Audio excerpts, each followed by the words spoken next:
What's up guys, and welcome to the channel. Today we're going to take a look at this 2024 Mercedes Benz GLS 580. This one's finished off in emerald green. MSRP is around $123,000. So let's get right into this ultimate Mercedes 3-row luxury SUV. Underneath the hood of the 2024 Mercedes Benz GLS 580, you're going to find the 4-liter bi-turbocharged 8-cylinder motor with a mild hybrid system. This twin-turbo V8 is pumping out 510 horsepower with 538 pound-feet of torque paired to the 9-speed automatic transmission. This is also paired to the 4MATIC all-wheel drive system. Curb weight's around 5,800 pounds, can even tow 7,700 pounds. Running on a 23.8-gallon fuel tank, you can expect 14 miles per gallon in the city with 20 out on the highway. And this luxury SUV can even do 0 to 60 in just 4.7 seconds.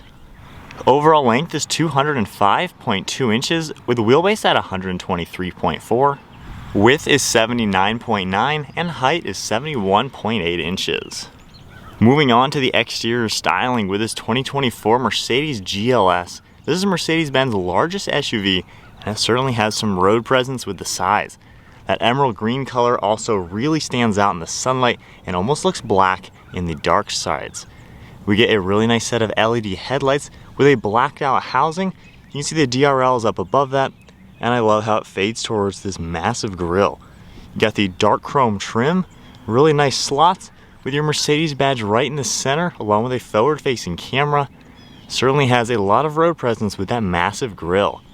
On the farthest sides, you're going to see some trim pieces, parking sensors, and then a pretty nice and sporty looking splitter down below.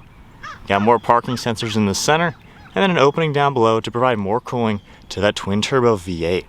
I love the secondary Mercedes badge on the hood, and you get some sharp lines fading towards the windshield. So it really comes together nicely. Definitely a luxury-focused SUV. At the side, you're going to see the 22-inch wheels, finished off in a two-tone color, and you even get drilled rotors in back. Around the wheel arch, you're going to see the body-colored fender flare with more parking sensors. Really nice design for that front fender. Then you can see the silver and black running boards on the farthest sides with some sharp body lines down below the doors. We get a two-tone design for the door handles with chrome and body-colored, gloss black on the mirror caps with a turn signal along with a side view camera, and then all gloss black trim surrounding these windows.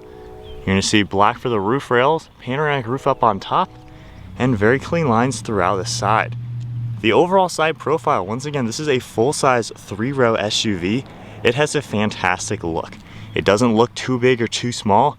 It really does fit the classy, elegant look. Up above, you can see more of that really cool emerald green glistening in the sunlight.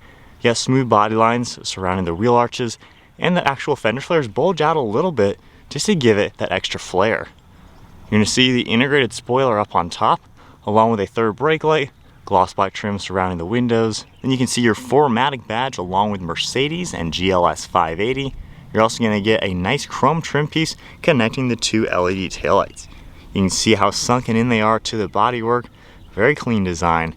As you make your way down below, you can get all your parking sensors, a cool looking exhaust tip with a brushed aluminum.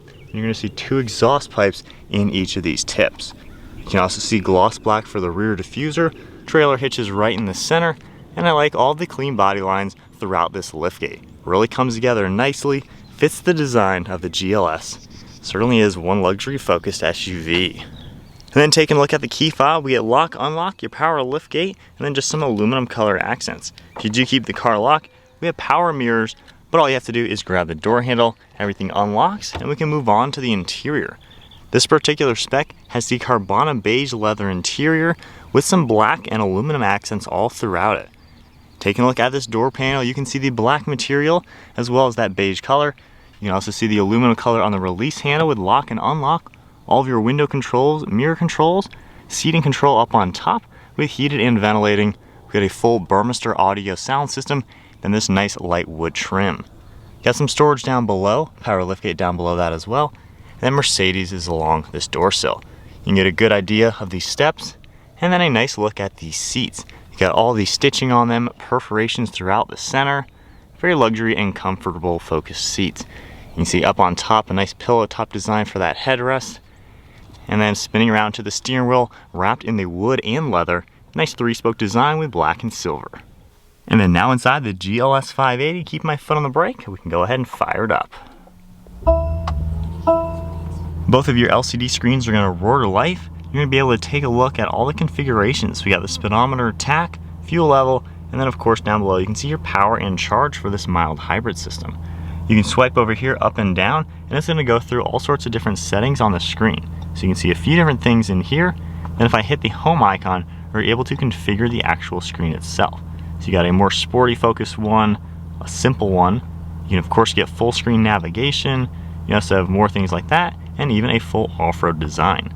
You can also configure what you're going to see up on the heads-up display, which is a pretty cool touch to see, especially for a luxury-focused car. Now right in the center we get that Mercedes badge. You also have cruise control settings on this left side. Over on the right side, you have the same identical controls for the screen over on the right side, where you can easily configure everything.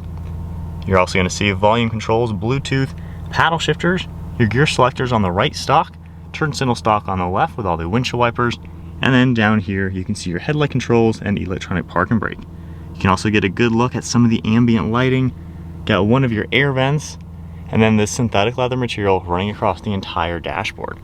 More of that wood trim, and then the two-tone along the dash. And then the screen is also touch screen. So you can of course swipe left and right. We can go into the off-road setting on this screen as well. See all sorts of really cool information for that. Continuing over on the left, we get our main screen with full screen navigation. All of your radio settings are going to pop up. And then I really like, if you scroll over into comfort, you're going to see all of your massaging settings for the seats, the seat controls. You have ambient lighting you're able to adjust as well. Just a pretty good layout overall. You're also able to use the touch sensitive pad down below. So hitting the home icon, we can easily go into different items. So if I go into here right now, we can scroll left and right, see a few more things, and continuing over, you have even more information. So really nice just how everything is laid out. Pretty simple overall. And if I go ahead and put the car into reverse, you're going to see that backup camera popping up. We also get a full top-down screen, and you can easily adjust different angles. So especially if you are going to off-road or maybe tow with this vehicle, gives you some good views all around the car. We have one for the trailer hitch, parking, and things like that. And if I just tap this P button, we're back into park. Now underneath the screen, you're going to see 4 of your climate control vents, and then physical controls all down below. We have a menu icon right here. If you tap this, it comes up with all of your information. So you can see your different zones, we got your fan speed, temperature. You can also adjust the second row climate control. So you can see all those same types of controls, and even the third row passengers get the same set of controls. You can back out of there, go back to your home screen. You're also going to see physical controls as well. You can toggle your fan speed, and it will show you on the screen what you're doing. We have a few more running across, and then of course dual zone temperature. Now we have more of this really nice wood design for the center console, ambient lighting, and more silver trim. If we just go ahead and push this forward out of the way, we have our wireless phone charging pad, 2 USBs, and then a nice cup holder. You're also going to see the control here for heated and cooled cup holders. There's ambient lighting in there, that touchpad. Then on the left side we have the dynamic control. So you're able to adjust which setting you'd like. The air ride suspension will also configure, especially once you're in off-road mode. You're going to see the shortcut for camera, and this car icon will pop up with a few more items you're able to adjust and go through within the vehicle. We have volume on the right, shortcuts for the map and radio, then a nice armrest to go ahead and operate that. And we can even physically manually adjust your air ride suspension. We got some nice grab handles. Your armrest is right here. Pressing that open, we got a pretty good amount of storage space and a nice look at the rear cup holders. A little bit odd, you have a tiny one here for like a small soda bottle. And then over on the right side, we have a pretty large glove box. You can also see the air freshener located inside there. And then one last look at the interior. Very luxurious in here. Definitely a great place to be. You can see the light colored headliner, full panoramic roof with all those controls and dome lights. Then we have a frameless mirror, and then pretty large design for the sun visors. We're moving on to the rear seat space. Opening up the door, you're gonna see a very similar door panel to the front with all of your seat controls right on this door panel itself. These are heated and ventilated as well. You can see the same material for the smooth leather as well as the perforations throughout the center. And then the center seat, if you go ahead and pull this down, this car has the executive rear seat package. There's actually a touchscreen right here. So if I go ahead and turn that on, you're gonna see a few things popping up. If I go into comfort, you're able to adjust all of your seats back here. You can get massaging seats. You even have ambient lighting. We have our home screen as well. You have settings you're able to adjust within the car. Just a really cool design. You have volume control, climate controls as well. And then back here, you can even press this eject button and this whole tablet will pop out. And you can use it kind of like a smartphone. So really neat technology you're gonna see in the back of this car. You can also see a little bit of storage up here, storage as well as wireless phone charging on the back of this armrest design. And then we do have all of your climate controls and air vents. You can see them down here with their own toggle just to make it super simple. You're gonna see storage back here, more of this wood trim, and then ambient lighting all throughout. So then sitting in the second row, all of our controls, like I mentioned, are right here. So I can easily recline the seat. You can adjust your headrest and things like that. So this is definitely a very high-end luxury car, really comfortable back here. You have climate control vents in the ceiling, of course in the center, even on this B-pillar. So it's really nice back here. Armrests are all great, got grab panels and LEDs, and of course a massive panoramic sunroof. So if you're looking for a luxury family-focused SUV, this is no shortage of comfort. At 5'11", plenty of room, plenty of knee room and foot room behind the driver's seat at my height. So definitely a great way to go. Now to go ahead and operate some of the controls of the second row seat, there's a button right here. If I just hold this up for a little bit, it's gonna automatically move these seats. It will even move the front seat just a little bit out of the way to make all the correct adjustments. So one touch, it's gonna do everything it needs to do to give you a pretty good entry point into that third row. So then sitting into this third row seat of the Mercedes, if I just go ahead and hold this button, you do have to hold it the entire time for it to go ahead and pull these seats back. But letting it do its thing, at 5'11", once again, sitting back here, I do have a lot of headroom, and knee room and legroom isn't too bad with the second row in this position. It's a little bit more forward than you would actually be sitting compared to the other seat. So if I go ahead and sit over here, it's definitely gonna be a little bit cramped for legroom. Not the best for a full-size adult, I would say, but you can definitely configure the seats back here and certainly make it work. So not too bad for not being a huge SUV like a Suburban or something that the Americans make. This is pretty decent back here. Moving on to the cargo area, just tapping the button on the key fob, we can automatically pop open the power liftgate. There is a button on the back. And then with the third row up, you still get a really good amount of storage area. As you can tell, we have maybe 2 feet back here. Opening this up, you're gonna see the space saver spare tire with a little bit extra cargo area. Then we have buttons back here to adjust the third row along with lowering the full suspension. On the right side, we can do your second row and all. So if I go ahead and toggle the all button, you're gonna see how the front row even makes an adjustment, and then all the seats are gonna automatically start to fold down. And with all the seats down, you can see just how much more storage space you're gonna get in the back of this SUV. And if we go through this door right here, you can see how they're gonna fold nice and flat, really offering a ton of storage space to make this one practical luxury focused SUV. And then all you have to do from here, you can individually pull these back up or just take that all button once again. And just by pulling that once, all the seats are gonna do what they need to do to automatically go back up, and it only takes a couple seconds. So for being full power, I think Mercedes actually did it right to where it is pretty quick. All right, so setting off in the GLS 580, I'm in sport mode, got the cool displays and everything.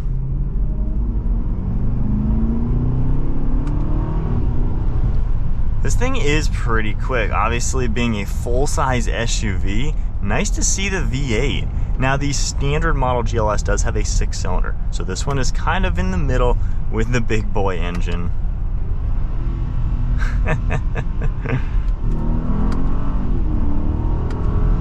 Not bad at all. So let's go back into comfort mode and everything. This is a really nice place to be. Obviously, this is a fully loaded luxury vehicle, so you're gonna have quite a lot to offer in this. So ride quality, fantastic. Like any Mercedes, it feels like it is driving on a cloud. It is so comfortable going over bumps and everything, just effortless. A fantastic view out of the windshield and everything. Just, you can really see out of it for being a big SUV, even over your left and right shoulder. No crazy blind spots or anything like that. The technology works really well, the lane keeping, all that sort of stuff, or the adaptive cruise control. It's just a nice place to be, insanely insulated from the road around you. And even in comfort mode, when we're taking turns, the suspension is adaptive, so you don't get that crazy body roll that you would kind of expect in a jumbo SUV that can obviously have the weight this does and tow what it can do. Like, this doesn't drive like just some big floaty bus. This drives really solid, and it's just something you can sit back and relax. All the controls also really just make it a comfortable seating position. One of my favorite things is this armrest right here, or I guess grab handle. I use this as a hand rest, and it's really nice because I feel like as a driver I'm always, don't know what to do with my right hand if it's not a manual car, and putting on my leg can get annoying on those hot days, your hot hand on your leg. This is the perfect armrest. So this is just comfortable and very pleasant to drive. The power is plentiful, and with the mild hybrid system, when you're coasting or anything like that, the electronics, the motor is basically propelling the car rather than the engine. So it's a really nice, efficient way to get a V8 that does have a lot of power and isn't too bad on gas. Obviously not the best MPG for being what it is, but it is nice to see what this can do with a mild hybrid system. Build quality feels good too. This just feels rock solid, very well balanced, no loose ends, nothing like that. As we hit these big train track bumps, of course you can go into off-road mode, raise that suspension, but even with the 22-inch wheels hitting this, while that's a big bump, it is smooth as can be in this car. So really, if you're looking for a full-size family SUV, this is a nice driving vehicle, plenty of space for everybody with good capabilities, and it just lets you forget about what's going on around you in the world. It is just a comfortable driving position. Really can't argue too much. It is a comfortable car to be in. All right, so turning around to my honest thoughts with the GLS. So I've been driving around in this for a couple days now, and honestly, I like it a lot. If I ever need a 3-row SUV, the American ones are kind of the go-to, especially in the USA. Those things are just so bulky and big. Grand Wagoneer is awesome, but it is a very big vehicle. This and the X7, honestly, they don't feel as big as the Americans, and yet they are still just as practical. So driving in this, it seems like a well-designed car where it doesn't feel too bulky or hard to park or anything like that. Hitting those train tracks, not too bad. But, it doesn't feel as big as it may look. So I think that's a really good touch the way Mercedes has done it, and of course the other Europeans. They just kind of make them not as bulky as the American cars. So it's nice to park, it's not too bad. The steering, the turning radius is fantastic. Parking in this doesn't feel like I'm in a 3-row SUV. So I've been really happy with just the maneuverability around town in this car. It just is nice to drive. The ride quality is the biggest thing. Mercedes, they do something else. I don't know how they do it. The ride quality is like you're on a cloud. It is so luxurious. Mercedes says this is the S-Class of the SUVs, which makes a lot of sense. This ride's incredibly smooth. So nice to be in, so quiet in here. You can have the music on lightly, talk to people in the car. It's just a nice, comfortable place. And the thing that really surprised me, being this isn't a full-on AMG model or anything like that, the fact that you can take hard turns and there's no body roll is really impressive. I like performance cars and things like that. Obviously, this is not geared towards performance driving. However, when you're driving this aggressively, if you're taking a sharp turn, it doesn't just go all over the place. You can tell the suspension is doing what it needs to do to keep this planted and stable. We're going 60, and in comfort mode, honestly, this is pretty darn effortless, just gliding through the road. It is really nice to see that. And with the V8, it carries the weight really well. Efficiency-wise, for being a mild hybrid, you're still not going to get crazy good MPG. If you want that, go for the 6-cylinder. We had the GLE with that engine, and I was very impressed with the range and the fuel economy with it. If you're getting a V8, obviously you know what you're getting, but you're getting the power to back it up. Now, some other things I like and dislike, like I mentioned, these are one of my favorite things. When you take sharp turns, I kind of like being able to hold this and just kind of take a hard turn and just keep myself upright. These aren't like bucket seats or anything, so you can move a little bit. Of course, this is a luxury-focused car, but I really like the grab handles, and for the armrest, it's just a really comfortable place to put your arm. So that's something that really stood out to me just as far as extra comfort. The way the seats move, the massagers, all that cool stuff is also really good.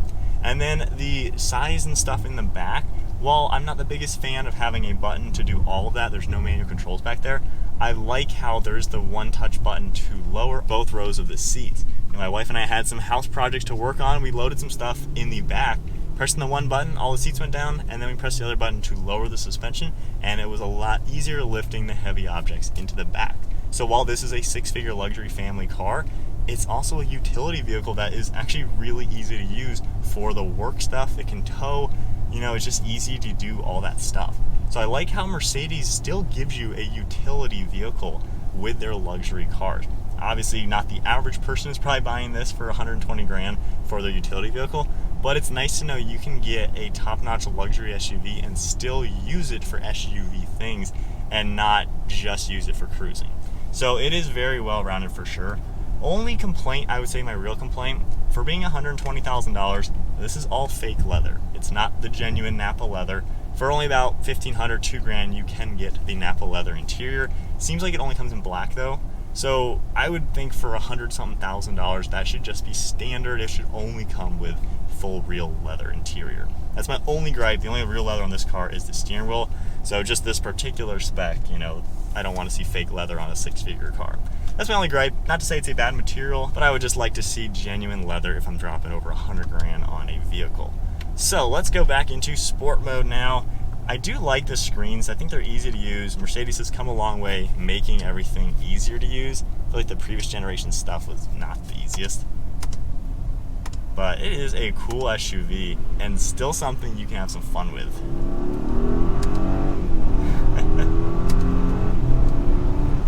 Wow, that carries its weight so well, and it does it in the utmost comfort. So there is the 2024 Mercedes Benz GLS 580. If you want a luxury focused full-size SUV that can really do everything you're going to need your family hauler to do, this is a sweet option. And if you don't want the V8, you can get this for well under 100 grand, about 80 to 90 for a nicely equipped one with a 6-cylinder. Not a bad option at all.